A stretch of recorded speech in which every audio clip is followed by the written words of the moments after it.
considered the possibility that a member of the household was involved. But that line of questioning was shut down by none other than Charles Lindbergh himself. There had to be some reason why Lindbergh would not allow the servants to be thoroughly investigated. After the baby was found dead, they were not allowed to be thoroughly investigated.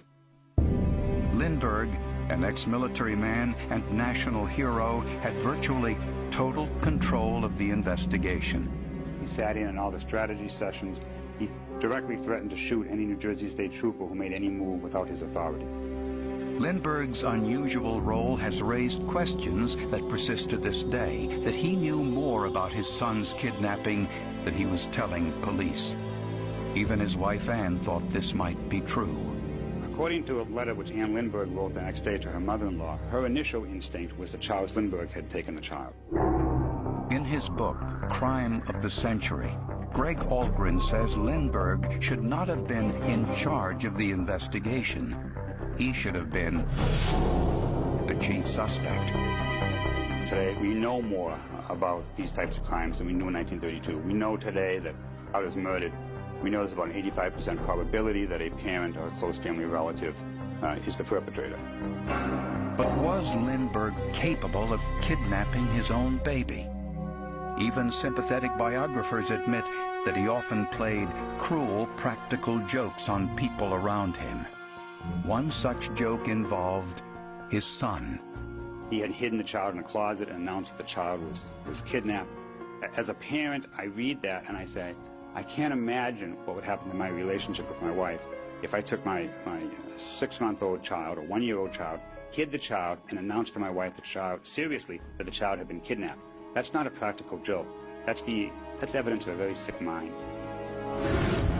In fact, in the moments after the kidnapping, the baby's nursemaid, Betty Gow, is on record having suspicions about Lindbergh's involvement.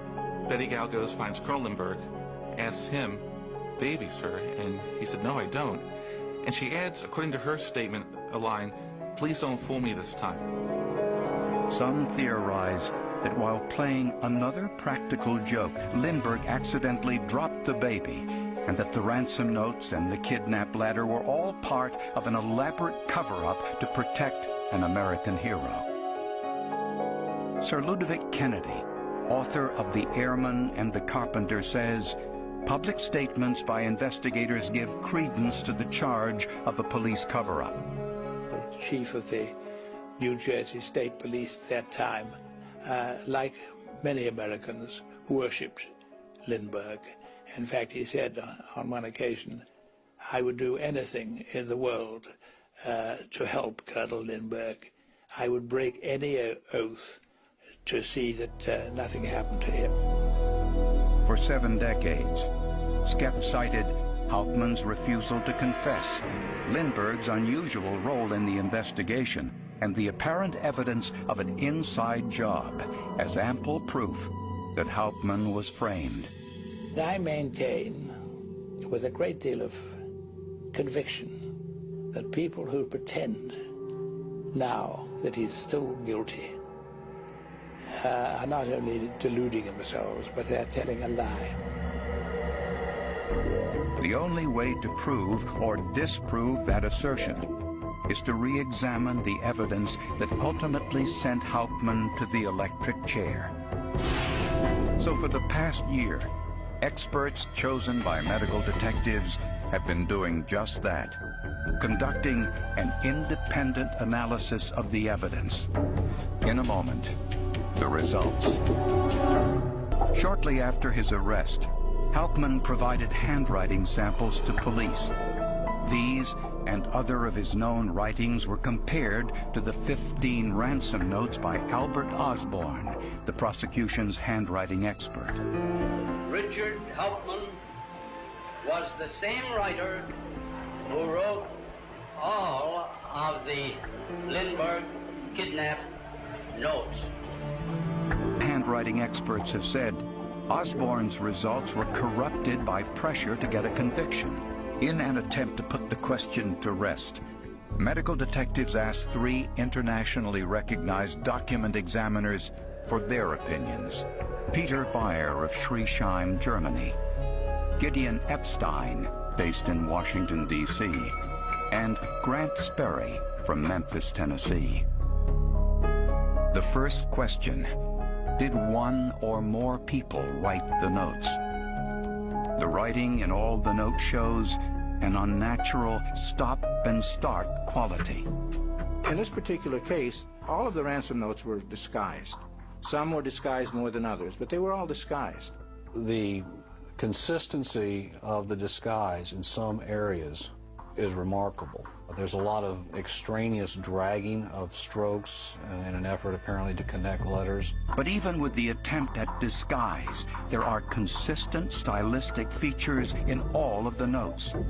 For example, the word police appears 13 times and shows a remarkable consistency. This is especially true in the unusual capital P. That unique way of making it, with a circle and a down staff and what looks like even a cross inside the center of the P. This is a very unique formation. The word boy is also distinctive, particularly the open O in the middle of the word. It looks more like a U and is consistent in all the notes. Consistencies like these in the writing and the disguise led all our analysts to conclude the notes were written by one person. The next question: writer, Bruno Hauptmann. For purposes of this program, Peter Beyer analyzed the handwriting from the perspective of someone who, like Hauptmann, was educated in Germany. 70 years ago, the expert opinions were too strong. I think they should look more for the German habit to write and to look to the German copybook. Dr. Beyer is referring to a handwriting manual that was standard for all Germans of Hauptmann's generation. Take another look at the word boy. Here again is the open O in the ransom notes. And here, in Hauptmann's known writings. At trial, prosecutors pointed to Hauptmann. Peter Beyer disagrees, and he cites the German copybook, in which the O is open. This is how Hauptmann and all Germans his age would have been taught to write the letter O. The only conclusion you can really say is the ransoms are written by a German person. But Hauptmann's writing also shows distinct characteristics. Perhaps the most striking is the unusual printed N. It's almost as if it's been written backwards. And this formation, which is highly unusual, appears in the ransom notes and in Hauptmann's known writings.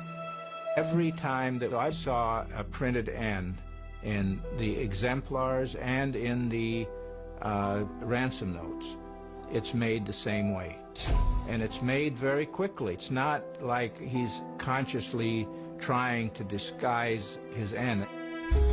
The capital Ds are also highly unusual. This is a capital D from a letter Hauptmann wrote in 1931, a year before the kidnapping. Here is a typical capital D from the ransom notes. Both samples are highly stylized and are not consistent with the D in the German copybook, seen here on the right. I see some similarities in the capital letter D. There are similarities in the ending of that letter. I think that's typical for Hauptmann. But why would someone with such distinctive letter formations, like the backward N and the capital D, fail to disguise them? The answer is that handwriting is largely an unconscious, ingrained from when we were first taught. And this is an excellent point. You don't just disguise and change it to something you've never seen or heard of in an extended writing. You fall back on something that, or some form, something you've used in the past normally. So what did our experts conclude? My conclusion is that Bruno Richard Hauptmann probably wrote the ransom notes. Probably is a very strong conclusion towards authorship, bordering virtual certainty. My conclusion is that there's a high probability that Hauptmann wrote the ransoms. I feel that there was sufficient individual significant handwriting characteristics that were produced by Bruno Hauptmann in his own writing to conclude that he authored, wrote the ransom notes that we're dealing with. But even if Hauptmann wrote the notes, that does not put him at the scene of the crime. For that, it is turned to the kidnap ladder. Next, a new analysis of that ladder and an answer to the question of whether it ties Hauptmann to the kidnapping. The controversy about the wood evidence used to convict Hauptmann centers on a sideboard of the kidnap ladder. Prosecutors claimed this board was originally part of the floor in Hauptmann's attic. It has come to be known as Rail 16. Rail 16 is one of the most famous pieces of evidence in American crime. How the rail was connected to Hauptmann's attic is at the center of the controversy. Once he was in custody, police went over every inch of his house. After searching for a week, an investigator claimed that a piece of the floorboard in Hauptmann's attic had been cut away and removed. He thought this missing piece might be Rail 16. They called for the Rail 16 to be brought to the attic and placed it down next to the attic board. It fit perfectly in terms of being parallel to the attic board and the nail holes being in exactly the right place to nail into the joist beneath the board. At the time, and to this day, many people say this was simply too good to be true. They claim Rail 16 was planted after Hauptmann's arrest. It would not be impossible reach for one to reach the conclusion the police had dummied up some of the evidence with regard to the ladder. It was not unheard of back then. I mean, look at the news reports today. It's not unheard of today. To find the truth, medical detectives contacted Kelvin Correga, an independent analyst who has spent years examining the kidnap ladder. We also enlisted Dr. Regis Miller, a wood anatomist at the U.S. Forestry Service, and Dr. Shirley Graham, a forensic botanist. The first question was whether Rail 16 was planted evidence. This photo of the rail was taken by Kelvin Correga in July of 2001. This photo was taken by a news photographer the day after the kidnapping, before police even knew of Bruno Hauptmann. A comparison of the photos clearly indicates that the patterns of wood grain and knots of pieces of wood line up, showing that the Rail 16 entered into evidence was always part of the kidnap ladder. I found a complex series of surface patterns of whorls and V's and ridges and so on that was very, very specific. It's like a fingerprint. Those photographs match quite nicely, just things like knots, grain patterns, and you can see that on the photos. So that, first of all, says that the Rail 16 wasn't replaced. Prosecutors claimed Rail 16 was once part of a single board, the rest of which was still in Hauptmann's attic. The board is called by its evidence number, S226. If Rail 16 and S226 were once part of the same board, then we're talking about a 162-inch long slice of a single tree. Here are both boards in what prosecutors said was their original position in the attic. S226 is wider than Rail 16. Prosecutors said this was because Rail 16 was hand-planed along both edges to make it fit the rest of the ladder. This hand-planing left unique marks. Here is an imprint of the hand-plane marks on Rail 16. Here, the marks on a rung of the kidnap ladder. And here, the marks from Hauptmann's hand planer. When lined together, there is an unmistakable pattern repeated across all of the samples. Hand plane marks leave some very telling marks, and I think that they're extremely good in making the point that the hand plane was used to build the ladder. Other tool marks on rail 16 and S226 were also examined. All the boards in the ladder were processed by a belt-driven planing machine, much like this one. A rotating cylinder with protruding blades shaved off excess wood. On rail 16, one of the blades was at a slightly different angle and made a unique mark every time it cut the rail. If one of the knives is slightly offset from the others, then it'll make a shadow, it'll make a deeper cut. Here is a photograph of these planar marks on rail 16. Among the pattern of vertical lines, a deeper cut can be seen at consistent intervals. Here is a photo of the planar marks on S226. The same marks at exactly the same intervals visible on both boards, showing they were planed on the same machine. It's very, very powerful evidence that the two boards were one, and it also makes the theory that somebody found a board to match rail 16 completely implausible.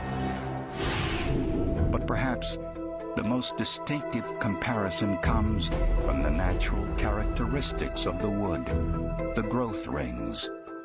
No two trees would have the same ring pattern. The growth is very much affected by external conditions, and every tree is unique.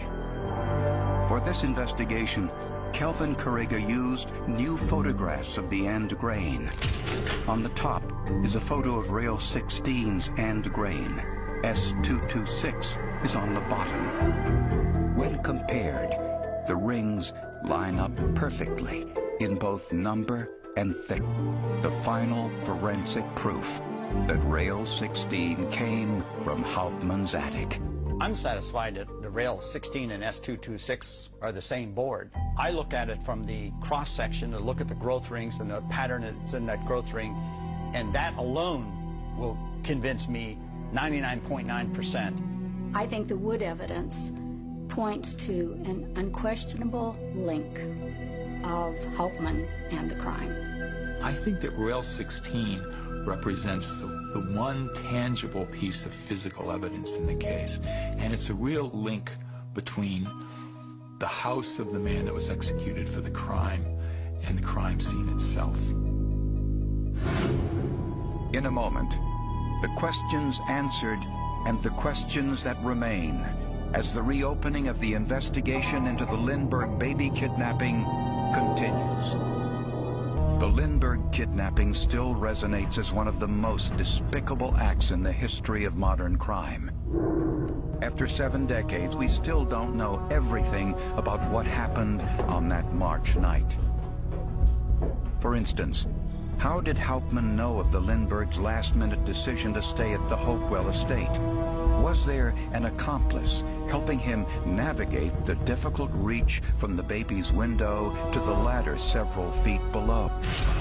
And if he had an accomplice, what happened to the remaining $30,000 in ransom money? No one knows definitively what happened in this case. No one knows. And I don't know if we'll ever find out for sure every last detail of what happened. Anybody who says that they know for sure what happened is lying. In the years since the kidnapping, potentially new clues have surfaced, like this table, which was found in 1948.